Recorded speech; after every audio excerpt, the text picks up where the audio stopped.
18 राजस्थान और मैं हूं आपके साथ जागृति खंतवाल।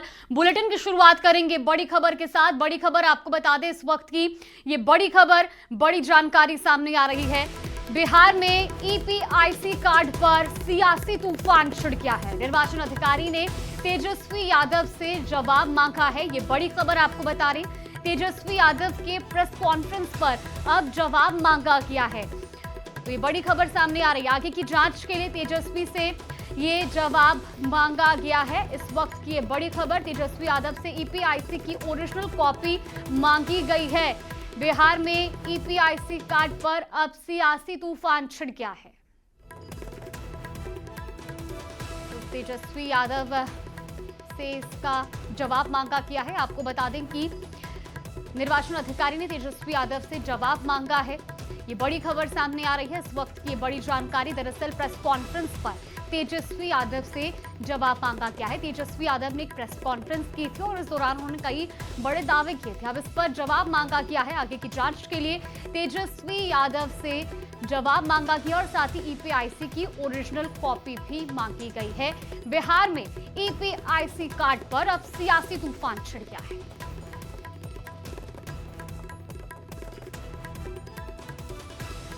तेजस्वी यादव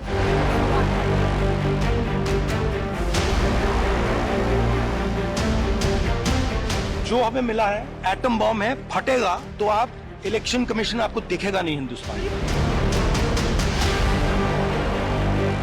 अगर आपके पास सबूतों का एटम बम है तो उसका परीक्षण तुरंत करवाइए।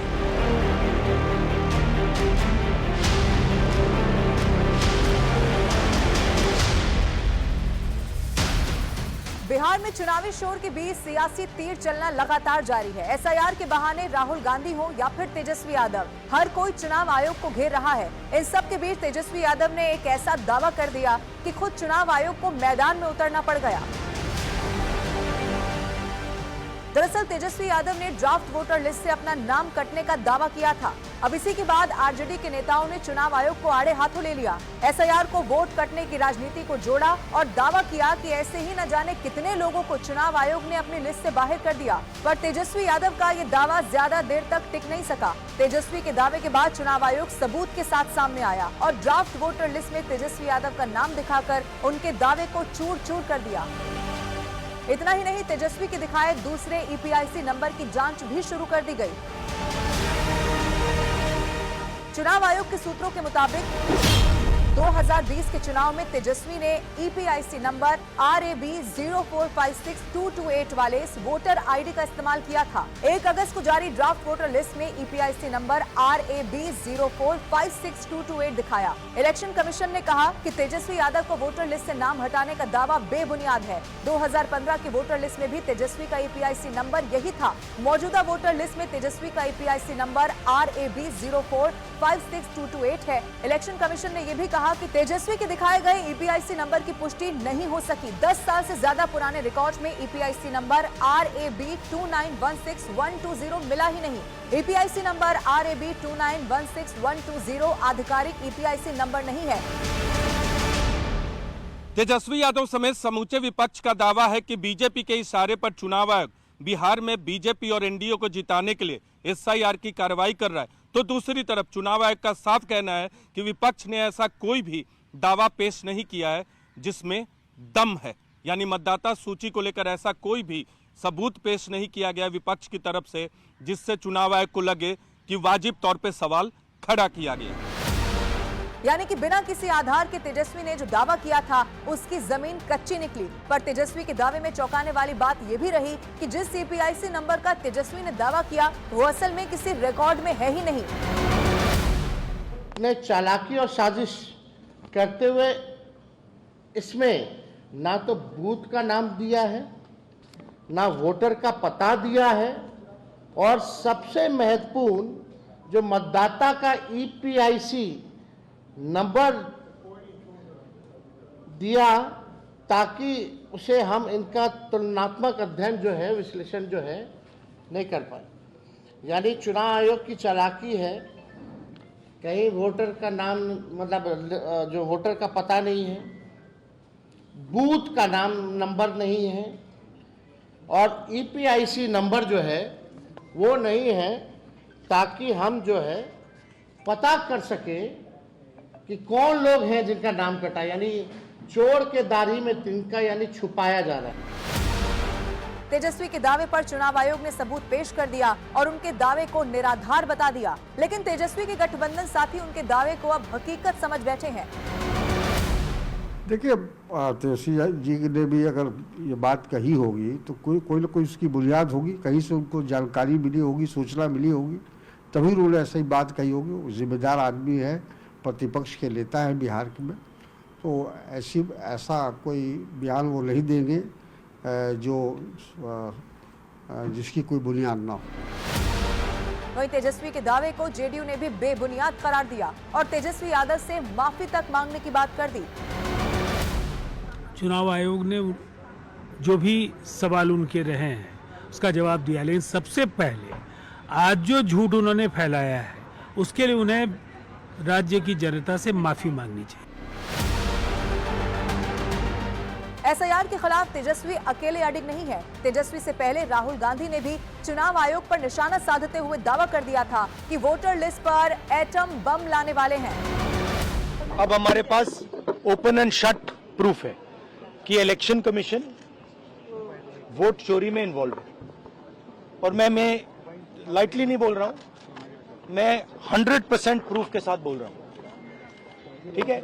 और आप सबको पता लग जाएगा, जैसे ही हमने ये रिलीज किया पूरे देश को पता लग जाएगा कि इलेक्शन कमीशन वोटर चोरी करा रहा है। किसके लिए करा रहा है, किसके लिए करा रहा है? बीजेपी के लिए करा रहा है। ओपन एंड शट है, नो क्वेश्चन। हमें मध्य प्रदेश में सस्पिशन था, लोकसभा में सस्पिशन था, महाराष्ट्र में वो थोड़ा आगे गया, स्टेट लेवल पे हमें लगा कि यहां पे चोरी हुई है। वोटर एडिशन हुआ था, 1 करोड़ वोटर्स ऐड हुए थे। फिर हम थोड़ा डिटेल में गए, हमने कहा देखो अब इलेक्शन कमीशन तो मदद नहीं कर रहा है, तो थोड़ी ग्रैन्युलैरिटी में जाना है, गहराई में जाना है। तो हमने अपना ही इन्वेस्टिगेशन करवाया, उसमें 6 महीने लगे और जो हमें मिला है वो एटम बॉम्ब है। मतलब एटम बॉम्ब है, फटेगा तो आप इलेक्शन कमीशन आपको दिखेगा नहीं हिंदुस्तान में। फिलहाल पटना से दिल्ली तक विपक्ष के 2 बड़े नेताओं के बयान और उस पर देश की सियासत 2 बेदम दावों के इर्द गिर्द घूमती रही। आरोप प्रत्यारोप का ऐसा दौर चला कि सुर्खियां बनने लगी, लेकिन सभी दावों पर चुनाव आयोग ने दिल ढरने से पहले ही ब्रेक लगा दिया।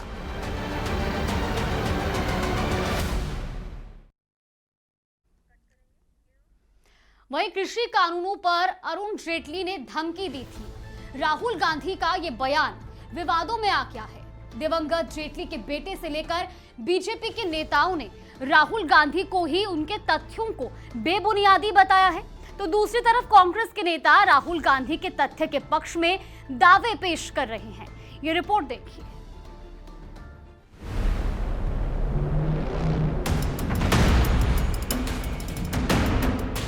And Arun Jaitley ji was sent to me to threaten me. And he said, you know, if you carry on down this path, we will have to act against you.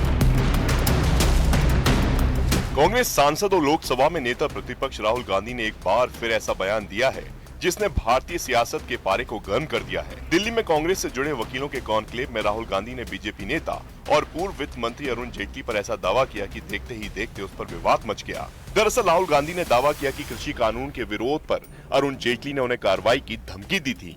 I remember when I was fighting the farm laws, and he's not here anymore, so really I shouldn't say it, but I will.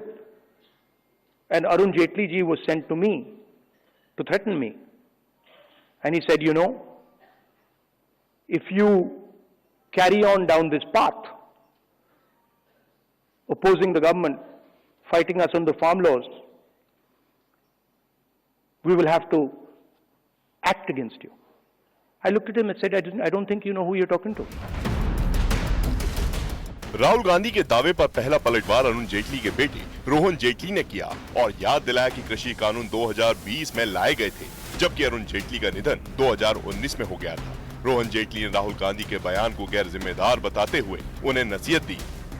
2019 के अगस्त में उनका देहांत हुआ, 2020 में farmers bill आया, तो किसी भी सामाजिक तौर पे या जो प्रकृति का नियम है उसके तहत तो उनका मिलना मुश्किल था। सो बोलना कि भी मेरे से इस रूप में बात करी जिसमें मेरे को धमकाया गया, ये तो एक बड़ा ही गलत विषय है कि कभी पारेकर साहब ने मेरे को 5 साल पहले 7 साल पहले यही बोला, कभी अरुण जी ने ऐसे बोला। अब राहुल गांधी के दावे पर कांग्रेस पार्टी ही एक मत नहीं दिख रही है। पवन खेड़ा ने राहुल गांधी के सुर में सुर मिलाते हुए अरुण जेटली पर 10 जनपद आकर धमकाने का आरोप लगाया, जबकि कांग्रेस सांसद मणिकम टैगोर ने दावा किया कि राहुल गांधी का कृषि कानून से मतलब भूमि अधिग्रहण बिल था। विवाद बढ़ा तो सफाई देने कांग्रेस सांसद तारिक अनवर को आना पड़ा। देखिए, राहुल गांधी झूठ कभी नहीं बोलते हैं, गलत कभी नहीं बोलते। उनकी बात हुई होगी, अरुण जेटली ने कहा होगा, हो सकता है कानून बाद में बना हो, लेकिन बातचीत हुई होगी और किसी तरीके से उन्होंने दबाव बनाने की कोशिश की होगी राहुल जी पर। वरना राहुल जी कभी भी इस तरह की बात जिसमें सच्चाई ना हो, चूँकि वो फेंकू तो है नहीं हमारे प्रधानमंत्री की तरह, तो ऐसी बात वो कर ही नहीं सकते। राहुल गांधी ने अरुण जेटली को निशाने पर लिया तो बीजेपी ने पलटवार करने में देर नहीं की। रविशंकर प्रसाद ने कहा कि धमकाने और डराने की राजनीति राहुल गांधी करते हैं। अरुण जेटली का कभी ऐसा स्वभाव ही नहीं रहा।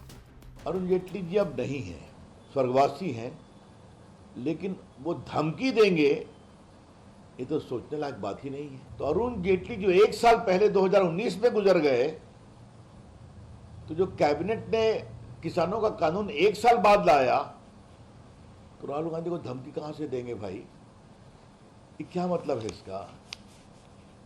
मैंने झूठ इतना राहुल गांधी बेशर्मी से बोलेंगे, वो भी एक प्रतिष्ठित भारत के पूर्व वित्त मंत्री जो अब स्वर्गवासी हो गए। यही नहीं, कांग्रेस नेताओं की तरफ से राहुल गांधी के दावे को भूमि अधिग्रहण विधेयक से जोड़ने के कांग्रेस नेताओं के दावे पर भी रोहन जेटली ने निशाना साधा। ये तो बहुत अच्छी बात है, मानहानि के दावे उनके ऊपर काफ़ी चल रहे हैं, अलग अलग क्षेत्रों में चल रहे हैं हिंदुस्तान के। तो समय के साथ किसी कोर्ट से कहीं पे कोई आ गई जिसमें कि झूठ पकड़ा गया, तो फिर he'll have to eat his humble pie। Rahul Gandhi का बयान ऐसे वक्त पर आया है जब संसद का मॉनसून सत्र चल रहा है। ऐसे में लगता नहीं है कि राहुल के इस बयान पर सियासत इतनी जल्दी थमेगी। अरुण जेटली पर राहुल गांधी के बयान के बाद कांग्रेस और बीजेपी के नेता आमने सामने हैं। कांग्रेस के नेताओं का कहना है कि राहुल गांधी झूठ नहीं बोलते, तो दूसरी तरफ बीजेपी के नेताओं का कहना है कि राहुल गांधी का बयान तथ्यों पर ही आधारित नहीं। उत्तर भारत में मॉनसून की मार ने जिंदगी बेहाल कर दी है। काशी के घाट गंगा के पानी में डूब चुके हैं। बिहार के नवादा में स्टेडियम तालाब बन गया। शिमला में मलबा हटाते वक्त हादसा होने से एक की मौत हो गई। इस रिपोर्ट में देखिए।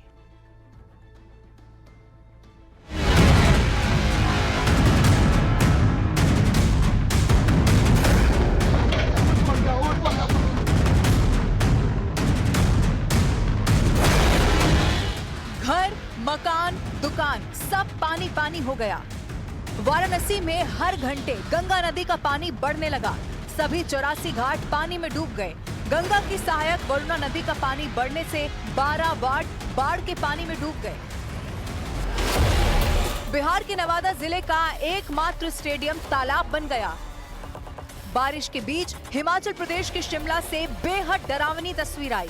मलबा साफ कर रही जेसीबी मशीन अचानक से फिसलकर गहरी खाई में जा गिरी, जिससे ड्राइवर की मौके पर ही मौत हो गई। उत्तराखंड के चमोली में तो पहाड़ का एक बड़ा हिस्सा भरभरा कर गिर गया। हेलंग इलाके में बन रहे बांध के पास ये लैंडस्लाइड हुआ। इसमें 8 लोगों के घायल होने की जानकारी मिली। पहाड़ से लेकर मैदान तक भारी बारिश ने हर तरह लोगों की मुश्किलें बढ़ा दी हैं। उत्तर प्रदेश के हमीरपुर जिले में यमुना और बेतवा नदियों का रौद्र रूप अब हाहाकार मचा रहा है। खतरे के निशान को पार कर चुकी दोनों नदियों के उफान से शहर के कई मोहल्ले पानी में डूब चुके हैं। गाड़ियों से गुलजार रहने वाली गलियों में अब सिर्फ पानी नजर आ रहा है। दर्जनों गांव खाली हो चुके हैं।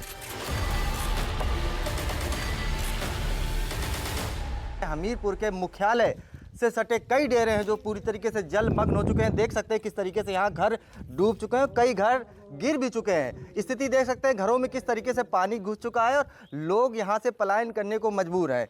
कई लोग जो अभी हैं वो घरों में फंसे हुए हैं और अब किस तरीके से जीवन यापन कर रहे हैं। पहाड़ों से लेकर मैदानों तक बारिश ने जिंदगी की रफ्तार थाम दी है। कहीं बाढ़ ने घर छीन लिए तो कहीं मलबे ने जिंदगी निगल ली। फिलहाल ये आफत की बारिश थमती नजर नहीं आ रही।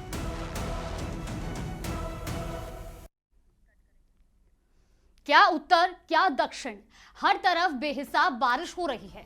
नदियां उफान पर हैं, कहीं स्कूल टापू में बदल गए तो कहीं सड़क पानी में बह गई। मैदानी इलाकों में हो या फिर पहाड़ी इलाके, बाढ़ बारिश ने मुसीबत में इजाफा कर दिया है। इस रिपोर्ट में देखिए।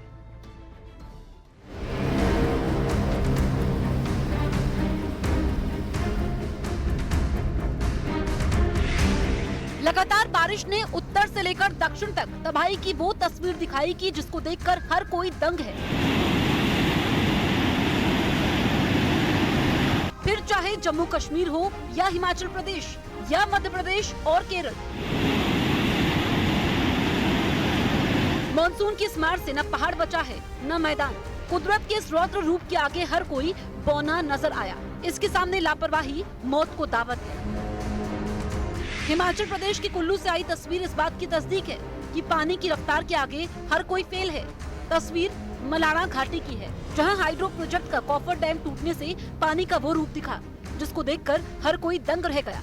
पानी की धार के आगे कोई न टिका, न डंपर, न कैंपर, न कार, यहाँ तक कि पैदल पुल भी इसकी धारा में बहता चला गया।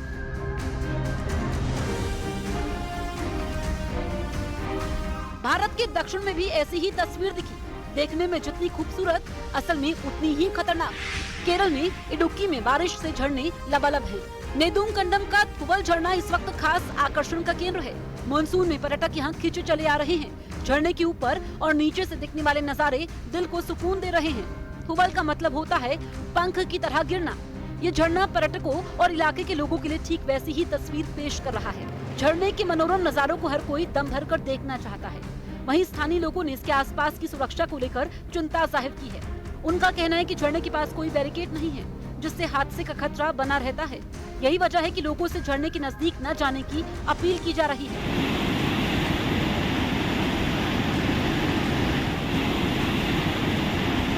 उधर हिमाचल के कांगड़ा के नूरपुर में बारिश से जब्बर खड्ड और चक्की दरिया समेत आसपास के नाले उफान पर हैं। प्रशासन ने लोगों से नदी नालों के पास न जाने और आवाजाही के समय सतर्क रहने की अपील की है। बारिश की वजह से सड़कें बंद हो गई और लोगों को दिक्कतें हो रही हैं। मॉनसून में पहाड़ का दरकना लोगों में डर पैदा करता है। तस्वीर हिमाचल के मंडी से है, जहां बारिश के बाद पत्थर का एक बड़ा टुकड़ा टूटकर जमीन पर गिर गया। पत्थर का टुकड़ा अपने रास्ते में आने वाले कई घरों को नष्ट करता गया। गनीमत यह है कि हादसे में कोई जनहानि नहीं हुई। ऐसी ही तस्वीर हिमाचल प्रदेश के लाहौल स्पीति में दिखी। अचानक आए तेज पानी और मलबे से लोगों में दहशत फैल गई। प्रशासन ने जिस्पा ग्रेव कैंप के पास बादल फटने के बाद केलांग दारचा सारचूल मार्ग पर आवाजाही बंद कर दी। लोगों से नदियों से दूर रहने की अपील की जा रही है।